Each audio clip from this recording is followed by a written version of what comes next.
About a month ago, McDonald's introduced the Chicken McGriddle sandwich on their breakfast menu. And so this morning, I'm going to try one and see what I think.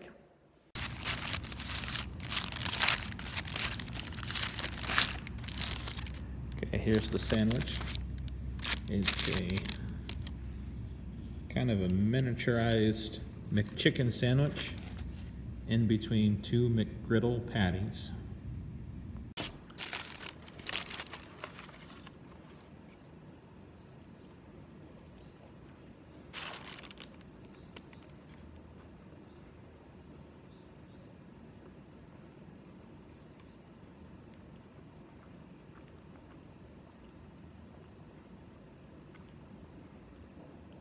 It's a little different, but I kind of like it. The McChicken goes well with the two McGriddle patties, so not bad.